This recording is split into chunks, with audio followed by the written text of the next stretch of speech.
Hello friends, welcome to Tara's channel. இன்றைக்கி வீடியோவில் வந்து நம்ம பாஸ்தா எப்படி பண்ணுறது அப்படின்றத பார்க்கலாம். அதுக்கு வந்து நான் ஒரு 5 டம்ளர்ஸ் ஆஃப் வாட்டர் வந்து ஒரு பவுலில் ஊற்றி பாயில் பண்ணிகிட்ருக்கேன். இதில் வந்து நான் ஒரு ஸ்பூன் ஆலிவ் ஆயில் போட்டுக்க போகிறேன். அப்போ தான் வந்து பாஸ்தா வந்து ஒன்றுக்கு ஒன்று ஒட்டாமல் உதிரி உதிரியாக வரும். இப்போ இவர் தான் வந்து பாஸ்தாவை வந்து மெஷர் பண்ணி போட போகிறாரு. ஆக்சுவலி எங்கள் 3 பேருக்கு பண்ணிகிட்ருக்கோம். எனக்கு, என் பெரிய பையனுக்கு, இந்த சாருக்கு. ஸோ 2.5 டம்ளர்ஸ் போட போகிறேன் பாஸ்தா. அதுக்கு தான் 5 டம்ளர்ஸ் வாட்டர் வந்து பாயில் பண்ணிகிட்ருக்கோம். ஸோ இப்போ வந்து நம்ம பாஸ்தா மெஷர் பண்ணி போட்டுடலாம். ஃபஸ்ட்டு டம்ளர் போட்டிருக்கோம். ஆயில் வந்து பாயிலிங் டெம்பரேச்சர் வரவும் தான் இப்போ பாஸ்தா போடணும். இந்த சைஸ் டம்ளரில் 2.5 டம்ளர்ஸ் போட போகிறேன் நான் pasta. So second tumbler pasta எல்லாம் ஒரே டைம் தான் போட்டுட்ருக்கோம். வீடியோவில் தனித்தனியாக அப்படி தெரியுது. இப்போ இன்னொரு 1/2 டம்ளர் ஆட் பண்ணிக்கலாம். ஸோ டோட்டலாக வந்து ஒரு 2.5 டம்ளர்ஸ் பாஸ்தா ஆட் பண்ணியிருக்கேன். ஸோ இது வந்து நல்லா குக் ஆகட்டும். நம்ம வந்து இன்னொரு ஸ்டவ்வில் தூக்கி இதை வச்சுட்டு நம்ம வந்து நெக்ஸ்ட்டு ப்ராசஸ் ஸ்டார்ட் பண்ணிடலாம். சிம்மில் வச்சு இதை குக் பண்ணிக்கலாம். இப்போ இப்படி பெரட்டி விட்டுட்டோம் அப்படின்னா அப்படியே உதிராக அதுவே வந்து குக்காகி வரும். இப்போ பார்த்தீங்கன்னா கொஞ்சம் அப்படியே ட்ரையாக தானே இருக்குது. போட்ட உடனே ஒரு 5 மினிட்ஸ் குக் பண்ணாலே குக் ஆயிரும். இப்போ நம்ம ஒரு பேன் வச்சு பட்டர் போட்டுக்கலாம். இன்றைக்கி என்கிட்ட பட்டர் இல்லை அப்படின்றதுனால இதுலேயுமே நான் ஆயில் போட்டுக்க போகிறேன். ஒரு 1.5 டேபிள் ஸ்பூன் ஆயில் போட்டுக்கிட்டு ஒரு 10 கார்லிக்ஸை வந்து நல்லா கிரைண்ட் பண்ணி வச்சுருக்கேன்.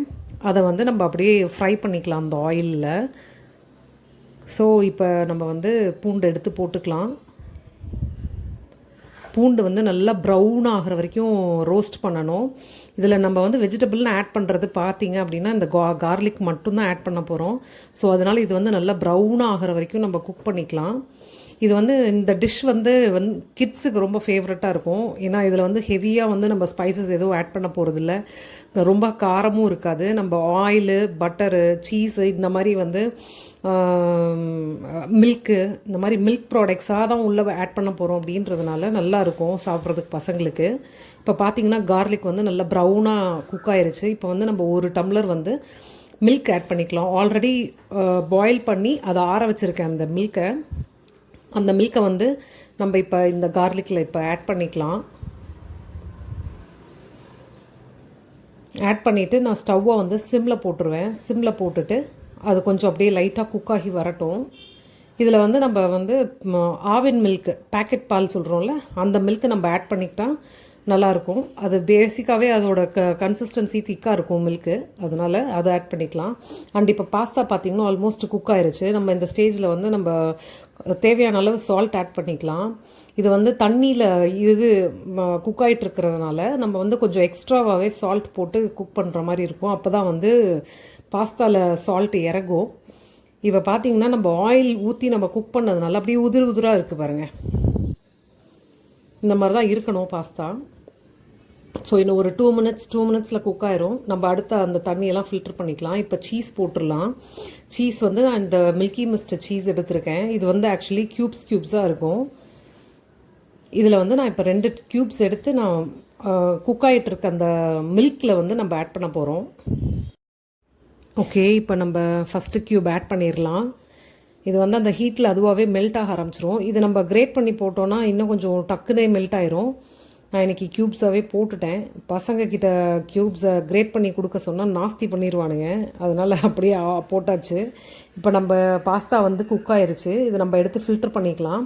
இந்த ஃபில்டரிங் பேனில் அப்படியே ஊற்றி ஃபில்டர் பண்ணிட போகிறேன். இப்போ பார்த்தீங்கன்னா அந்த வாட்டர் ஃபுல்லாக போயிடும். ஒரு 2 ஷேக் பண்ணோன்னா அந்த டியூப்ஸ்குள்ளே இருக்கிற தண்ணியும் கூட கீழே ஃபில்டர் ஆயிரும். நல்லா ஷேக் பண்ணி எடுத்துடலாம் அந்த வாட்டரை. நம்ம இப்படி இந்த வாட்டர் எடுத்துறதுனால அந்த வாட்டரில் இருக்கிற சால்ட் எல்லாம் போயிடும். நம்ம திருப்பி இன்னும் கொஞ்சம் செக் பண்ணி ஆட் பண்ணுற மாதிரி தான் இருக்கும் சால்ட்டு. ஸோ நம்ம இப்போ பாஸ்தாவை வந்து ஆட் பண்ணிடலாம்.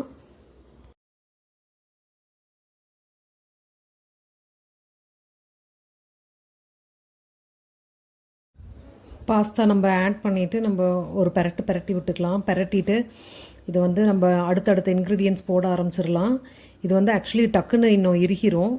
நம்ம வந்து இந்த ஸ்டேஜில் வந்து சால்ட்டும் செக் பண்ணிக்கணும். ஏன்னா தண்ணியில் சால்ட் கொஞ்சம் போயிருந்துருக்கும். ஸோ இப்போ சால்ட்டும் டெஸ்ட் பண்ணி போட்டுக்கலாம். ஸோ நம்ம இப்போ நான் வந்து நெக்ஸ்ட் இன்க்ரீடியன்ட்ஸ் என்னென்ன அப்படின்னா வந்து ஆரிகானோ சீசனிங்கும் சில்லி ஃப்ளேக்ஸும் இன்றைக்கி போட போகிறேன். இதில் வந்து பாஸ்தா சீசனிங்னே கடையில் விற்கிது பாட்டில்ஸில், அந்த பாஸ்தா சீசனிங்கும் போடலாம். என் பசங்களுக்கு இதுதான் ஆரிகானோ சீசனிங் தான் பிடிக்கும். இது வந்து நம்மளுக்கு வந்து டொமினோஸ் பீஸாவில் கிடைக்கிற ஆரிகானோ சீசனிங் இது. ஸோ அந்த இதுதான் நான் ஆட் பண்ணியிருக்கேன். இப்போ ஆரிகானோ போட்டாச்சு. நம்ம அடுத்து சில்லி ஃப்ளேக்ஸ் போட்டுக்கலாம். என் பசங்க காரம் ஸ்பைஸ் வந்து ரொம்ப கம்மியாக தான் சாப்பிடுவாங்க. அதனால் நான் ஒரு பேக்கெட் தான் ஆட் பண்ணியிருக்கேன் சில்லி ஃப்ளேக்ஸு. உங்கள் வீட்டில் காரம் நிறைய சாப்பிடுவீங்க அப்படின்னா அதுக்கு தகுந்த மாதிரி ஆட் பண்ணிக்கோங்க. அண்ட் சில்லி ஃப்ளேக்ஸ் மட்டும் கிடையாது, இதில் பெப்பரும் நம்ம ஆட் பண்ணிக்கலாம். இன்றைக்கி பெப்பர் வீட்டில் இல்லை, நான் வந்து சில்லி ஃப்ளேக்ஸ் மட்டும் தான் போட்டிருக்கேன். ஸோ இப்போ பார்த்தீங்க அப்படின்னா போட்டுட்டு நம்ம லைட்டாக பெரட்டி விட்டுக்கலாம். பெரட்டி விட்டுட்டு நம்ம டேஸ்ட் பண்ணிக்கலாம் சால்ட் இருக்கா அப்படின்னு சொல்லிட்டு. டேஸ்ட் பண்ணிவிட்டு தேவையாக இருந்துச்சு அப்படின்னா நம்ம இன்னும் கொஞ்சம் சால்ட் ஆட் பண்ணிக்கலாம். அவ்வளோதான், இது இவ்வளோ தான் இன்க்ரீடியன்ட்ஸ் நம்ம ஆட் பண்ணணும். இப்போ வீடியோ எடுக்கிறவர் தான் வந்து டேஸ்ட் பண்ண போகிறாரு. என் பெரிய பையன் தான் வீடியோ எடுத்துகிட்ருக்கான், அவன் தான் டேஸ்ட் பண்ண போகிறான். ஸோ இப்போ வந்து இதில் சால்ட் கொஞ்சம் கம்மியாக இருக்குது. ஸோ நம்ம சால்ட் மட்டும் கொஞ்சம் ஆட் பண்ணிக்கலாம். ஆட் பண்ணிவிட்டு ஒரு பெரட்டிட்டு நம்ம ஆஃப் பண்ணிடலாம். இது வந்து கிட்ஸுக்கு இந்த டிஷ்ஷு வந்து ரொம்ப பிடிக்கும். மில்க் ப்ராடக்ட்ஸ் எல்லாமே ஆட் பண்ணியிருக்கோம் அப்படின்றதுனால கிட்ஸுக்கு ரொம்ப லைக் பண்ணுவாங்க. கண்டிப்பாக உங்கள் வீட்லேயும் கிட்ஸ்க்கு எல்லாேருக்கும் செஞ்சு கொடுங்க. செஞ்சு சாப்பிட்டுட்டு எப்படி இருக்குது அப்படின்றத கமெண்ட்ஸில் போடுங்க. இது வந்து குக்கிங் டைம்னு பார்த்தீங்கன்னா ஹார்ட்லி ஒரு 10 மினிட்ஸில் இந்த இதை ரெடி பண்ணி கொடுத்துடலாம். ஈவினிங் ஸ்நாக்ஸாக கொடுத்தீங்க அப்படின்னா நல்லா ஹெவியாக பசங்களுக்கு வந்து வயிறு ரொம்ப இருக்கும், வேறு எதுவும் தேட மாட்டாங்க சாப்பிட்றதுக்கு. கண்டிப்பாக இதை ட்ரை பண்ணி பாருங்கள் இந்த ரெசிபியை. உங்கள் ஃப்ரெண்ட்ஸ் வேறு யாரும் பாஸ்தா எப்படி செய்கிறதுன்னு கன்ஃபியூஸ் ஆகிட்ருக்காங்கன்னா இதை ஷேர் பண்ணுங்கள். இது easy way of making pasta. கண்டிப்பாக என்னோடய சேனலை சப்ஸ்கிரைப் பண்ண மறந்துடாதீங்க. உங்கள் ஃப்ரெண்ட்ஸ் எல்லாரோடையும் இந்த டிஷ்ஷை ஷேர் பண்ணிக்கோங்க. பார்த்தீங்க அப்படின்னா ஃபுல்லாக குக் ஆயிடுச்சு. இந்த ஸ்டேஜில் நம்ம ஆஃப் பண்ணிடலாம். ஓகே, தேங்க்ஸ் ஃபார் வாட்சிங். பாய்.